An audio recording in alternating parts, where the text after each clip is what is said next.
Sir, CET का exam अभी हुआ है, अब किस तरीके से नौकरियों की तैयारी है? हरियाणा में युवाओं जो है लगातार इंतजार कर रहे हैं नौकरियों को लेकर के, सरकारी नौकरी को। सीटी के एग्जाम में जो हमारा कॉमन एलिजिबिलिटी टेस्ट है उसमें लगभग 7,73,572 लोग अपीयर हुए थे, जिसमें से 3,53,526 लोग उत्तीर्ण हुए हैं। और अभी अगले 15 दिन में लगभग 65,000 जो पोस्टों के अगेंस्ट एडवर्टाइजमेंट हो जाएगी।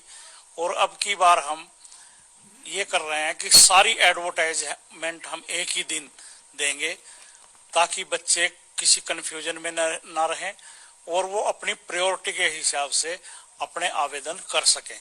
अगले 15 दिन में विज्ञापन जारी हो जाएगा। ये 15 दिन में विज्ञापन होगा, कौन कौन से ग्रुप की नौकरियां होंगी और सिर्फ सीईटी पास उम्मीदवार ही इनके अंदर जो है आवेदन कर सकेंगे?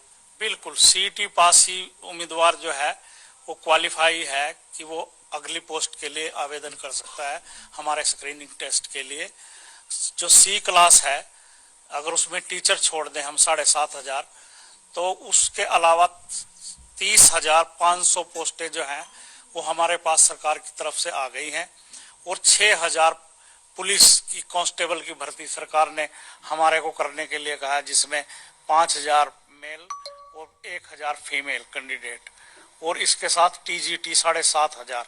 अगर इन सब का टोटल करें लगभग 42,000 से ऊपर सी क्लास के लिए, और डी क्लास के लिए लगभग 20,000 आवेदन के लिए हम अप्लाई कराएंगे बच्चों से अभी। और पहले चरण में लगभग 14,000 के लिए अप्लाई कराएंगे डी में, क्योंकि डी का अभी सीईटी होना है और वो प्रस्तावित है 4-5 मार्च और 10 और 11 मार्च को। कितने लोग सर उसके अंदर आवेदन कर चुके हैं डी क्लास के लिए, ग्रुप के लिए अगर हम बात करें? डी क्लास और सी क्लास में लगभग सभी कैंडिडेट बराबर कैंडिडेट थे जिन्होंने अप्लाई किया था, 11,22,000 लोगों ने।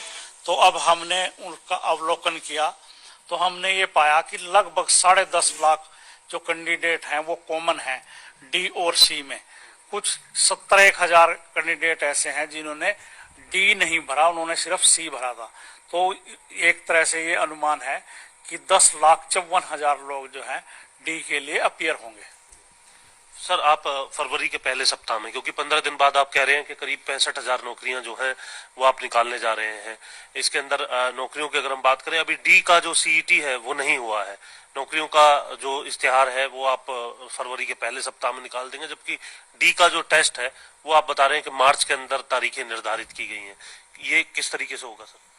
हमने जैसे सी का लिया है एग्जाम और अब रिजल्ट भी दे दिया है, इससे पहले हम सी की एडवर्टाइजमेंट कर चुके हैं। एक तरह से मतलब एडवर्टाइजमेंट ना कहें तो बच्चों को हम इंटीमेशन दे चुके हैं कि हमारे पास ये पोस्टें इसी विभाग की हैं। कल कैंडिडेट ये ना कहे कि सीईटी मैंने इसलिए नहीं दिया था कि मेरे लायक तो पोस्ट ही नहीं आ रही थी इसमें।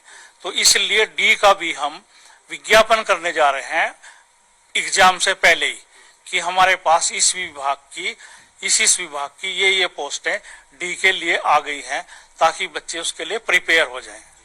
डी में कौन कौन सी सर पोस्टें रहेंगी अगर हम बात करें ग्रुप डी के अंदर जो आप निकालने जा रहे हैं? डी में लगभग 36 तरह की पोस्टें हैं। चौकीदार है, माड़ी है, अर्दली है, धोबी है, नाई है, बेलदार है। इस तरह की बहुत सी पोस्टें हैं जो डी क्लास में आती हैं, जिनको चतुर्थ श्रेणी कहते हैं। सर, सीईटी जो अभी हुआ उसके अंदर कुछ त्रुटियां जो है वो पाई गई, कुछ का कहना था कि पीपीपी की वजह से सही अंक नहीं मिले हैं, कुछ खामियां जो है छात्रों की तरफ से उसमें बताई गई, उसको लेकर के क्या विचार किया जा रहा है? ये हमारा पहला प्रयास था और पहले प्रयास में कुछ न कुछ त्रुटियां रह जाती हैं, और हमने ये कहा था अपने जो नोटिफिकेशन में कि हम सारी वेरिफिकेशन जो है वो ट्रिपल पी के आधार पे करेंगे। तो ट्रिपल पी में ही कुछ त्रुटियां पाई गई हैं, तो इसलिए हम एक पोर्टल खोल रहे हैं कि अगर किसी कैंडिडेट को कोई क्लेम करना है या किसी को विड्रॉल करने हैं, किसी ने क्लेम किया कि मेरे घर में नौकरी नहीं है और वो 1,80,000 की कैप में आ गया, क्योंकि सरकार ने नीति बनाई है कि अगर घर में नौकरी नहीं भी है और 1,80,000 रुपए से ज्यादा उसकी इनकम है वार्षिक, तो उसको इसका लाभ नहीं मिलेगा। तो इस तरह की जो कुछ त्रुटियां हुई हैं कि जिसको नंबर मिलने चाहिए थे उसको मिले नहीं, किसी को नंबर जिसने क्लेम भी नहीं किया था वो परिवार पहचान के आधार पे ही हमने उसको नंबर दे दिए, ग्रांट कर दिए। तो इसलिए हम 15 दिन के लिए पोर्टल खोल रहे हैं ताकि इन सारी त्रुटियों को हम ठीक कर सकें। वो पोर्टल सर कहाँ पर जो है आवेदक जो है उसको देख सकते हैं, क्या उसका जो यूजर नेम है वो रहेगा? वो ऑनलाइन ही है, ऑनलाइन ही बच्चों को हम एक लिंक देंगे, उस लिंक पे जाके, लिंक ही नहीं देंगे, प्रेस्क्राइब परफॉर्मा भी देंगे कि आपने अपनी कंप्लेंट या जो आपका क्लेम है वो उस परफॉर्मे में आपने फिलअप करना है। कब तक दूर कर दिया जाएगा सर? 15 दिन में तो आप खोलने की बात कर रहे हैं, उधर दूसरी तरफ नौकरियों के आवेदन इश्तेहार भी आप निकालने की बात कर रहे हैं। नहीं, ये जो अपडेट है और विज्ञापन है ये आपस में क्लैश नहीं करेंगे। हम विज्ञापन भी और ये अपडेट भी पैरेलल चलाते रहेंगे। ये नहीं हम इंतजार करेंगे कि पहले हम अपडेट कर लें उसके बाद हम विज्ञापन निकालें, ये दोनों चीजें साथ साथ चलेगी। आवेदन के लिए सर कितना टाइम रहेगा? जो नौकरियों का इश्तेहार निकल रहा है कितने समय तक आवेदन जो है वो किया जा सकेगा? जो सुप्रीम कोर्ट, हाई कोर्ट की गाइडलाइन है उसमें कम से कम 21 दिन बच्चों को देने होते हैं। तो अभी हम विचार कर रहे हैं कि हम 21 दिन दें या 1 महीना दें या 21 दिन दे के कुछ 7 दिन दोबारा बढ़ा दें डेट। तो अभी विचार हो रहा है उस पर। तो डी ग्रुप के सर किस तरीके से आवेदन कर पाएंगे, क्योंकि उनके तो एग्जाम अभी नहीं हुए होंगे, मार्च में एग्जाम? नहीं, डी ग्रुप के लिए कोई आवेदन, दूसरा आवेदन नहीं है। जो उन्होंने सीईटी में आवेदन किया है उसके आधार पर ही जो हमारे 14,000, अगर वो उत्तीर्ण हो जाते हैं तो उन्हें कंसीडर बिल्कुल उनसे कंसेंट लेंगे। सिर्फ 14,000 लोग जो कंसेंट देंगे टॉपर, उनको सीधी नौकरी दे देंगे, उनका कोई फर्दर टेस्ट नहीं होगा।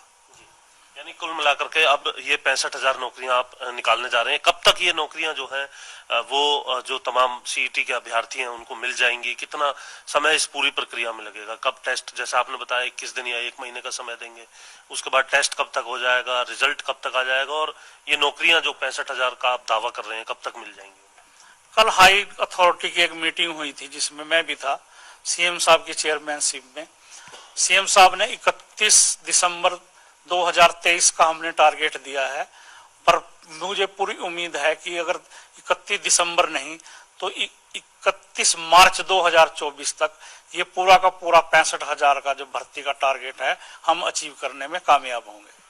सर अभी तक भर्तियां हो कितनी चुकी हैं? 65,000 तो आपने बताया कि अब 1 साल यानी फाइनेंशियल ईयर या फिर साल के अंत तक जो है आप देने जा रहे हैं।